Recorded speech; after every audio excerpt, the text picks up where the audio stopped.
my list.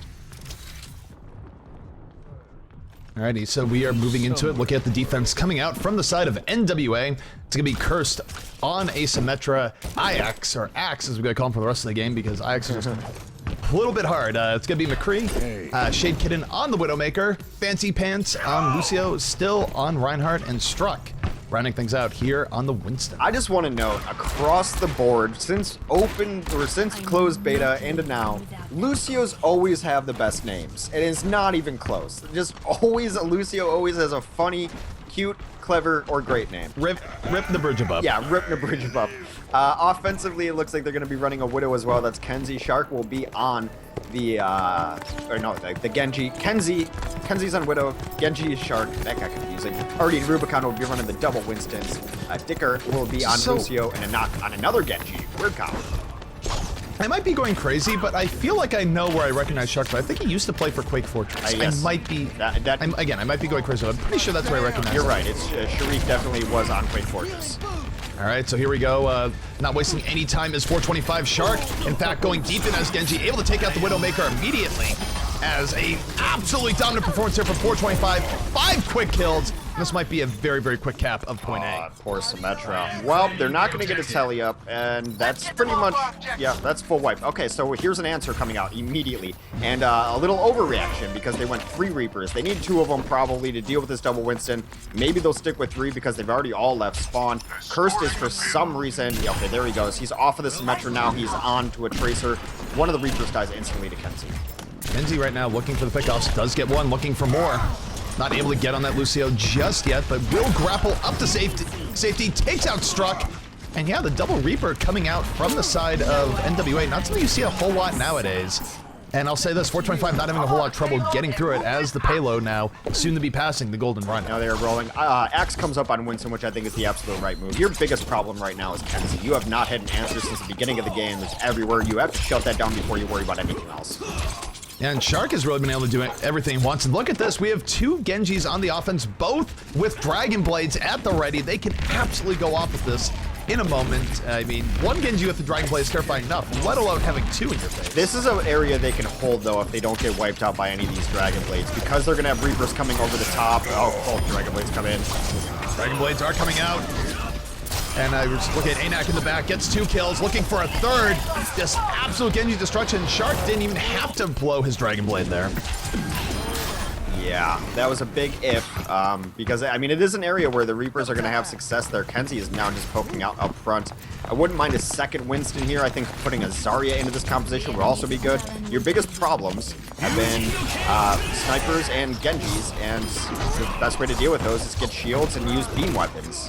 We got Shark going in the back again as Kenzie picks off 3 people. People are worried about the Genji, but the real threat was Kenzie in the back. Kenzie really making a name for himself there. Absolutely going crazy, and Widow picks up another kill. And 425 is about to set an incredibly quick time here in Nambani. NWA going to have their work cut out for them in terms of bringing this back. Yeah, that's an insanely fast time. I just want to talk a little bit about, like, you know, just when you're playing and what Overwatch is all about, in my opinion. It's identifying a problem and then really trying to figure out if you're being part of the solution or not. And again, this is maybe some of my solo team stuff. Let's watch this real quick, though. God, Dragon Blade's good. You play a lot of Genji. Is Dragon Blade too good? It's hard to say. I mean, Dragon Blade is something that Genji really needs to make himself really a big threat. I mean, he can get kills without Dragon Blade, but I feel like he has a little bit of a harder time of it compared to some of the other DPS characters. So, I mean, Dragon Blade is sort of Genji's trump card.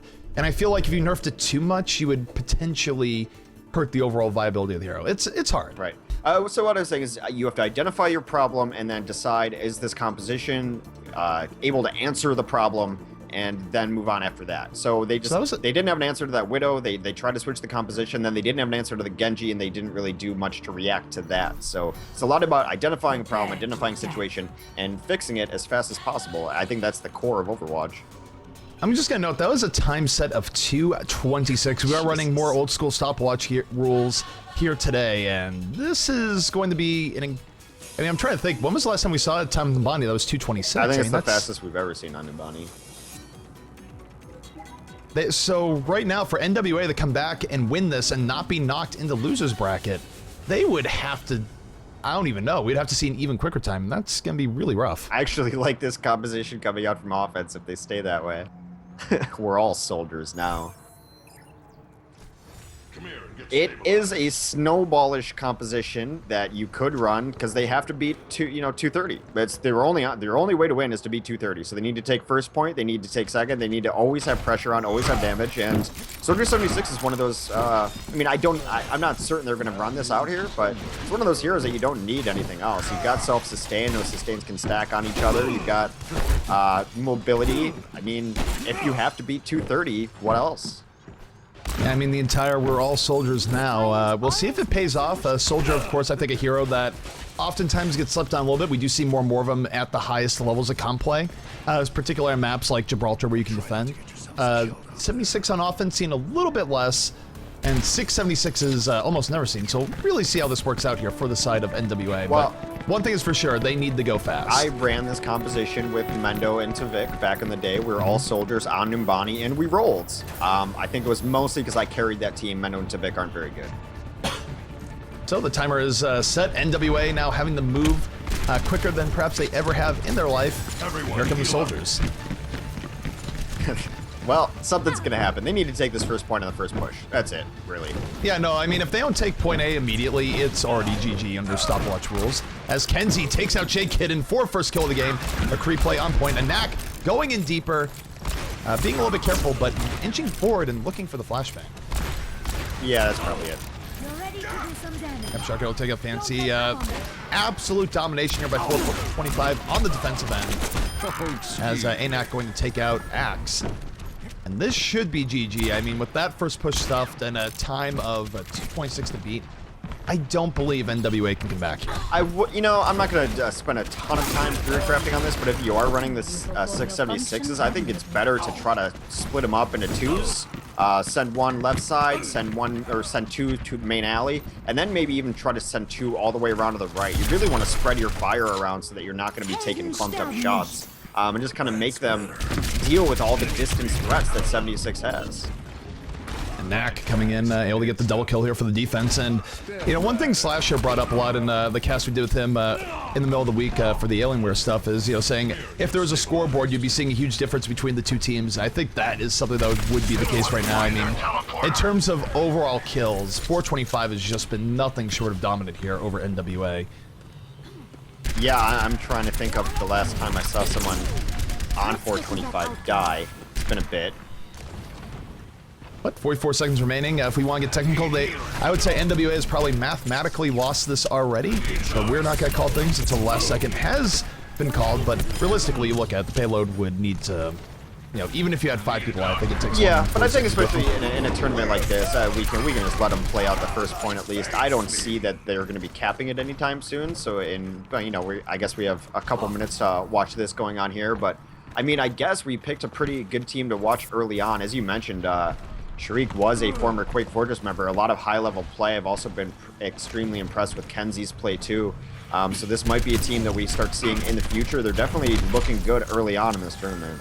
Well, one of the teams I recognized on the sign-up list today, of course, I'd say a little bit more of an amateur tournament with a lot of the teams at LAN and all the rest, but I'd say 425 could absolutely be a favorite to win everything outright here today. Yeah, definitely. So the Soldier 76 composition didn't work. I think it's a good idea. I personally just, I to have a little more fun would have run 6 tracers. Find it a little more annoying to deal with, but... So time has officially passed. It is GG. 425 will move on to the round of 16 in their winners bracket. NWA going to have to fight their way through the losers bracket if they want to bring things back. We do see some switch-ups here from NWA, though. Of course, time is gone. Not quite sticking with all the soldiers. They do throw in a Lucy. Well, now it's rough when when a team's holding against you right here. Feels bad, man. Yeah, I mean, really, you don't usually see a defense having the freedom to go this far up. I mean, it's very, very risky here in Numbani, but if you're winning the deathmatch game this hard, you can basically do whatever you want. And the other thing, too, is that when you commit to something like 676s or all the rest, you don't really have shields, you don't have mechanics that sort of let you push forward for free, so you really can just sort of get out DM'd, and that's that. Now everyone has everything in their sights, but Shark now could be dropping an Earthshatter at a moment's notice. It's hard to tell as you just hear constantly that they have them in their sights. Oh, don't give up this point. Can we not? Can we not? My teleporter is offline. I mean, that was the last 6 months, but Shark coming in over the top, a triple Earth Shatter, going to knock down all those soldiers. I'm trying to recall, do you recall exactly what Shark generally plays? I thought it was tank. I think he's been playing a bunch of different things over time. I think I have seen him on DPS characters in the past. I do agree that I think we've seen him on tank more so than not when he was playing with Quake Fortress, but you know, a lot of those players are multi-talented. They can switch up to pretty much anything if necessary. And Artie right now actually on something like a 20-player kill streak. That is the sound you just heard when we were in first-person view for him. We're just letting this run out, but this has been a very decisive win here for the side of 425. And they will move on. So we've got one more round of best of ones, and then we're going to be in the round where, well, 8 teams remain anyway. Round of 8, we're calling it. There's all sorts of different rounds here. Actually, no, we're waiting there until round of 5. I'm trying to look at the bracket. Now, I'm just saying nonsensical numbers now at this point. So I think this was a Shark on the point with the triple Earth Shatter. After time had expired, but still showing the power of Earth Shatter when you can grab a bunch of people with it. Hammer goes down, Fire Strike comes in, and the Hammer does the rest of the work. Good Earth Shatter coming out from Shark.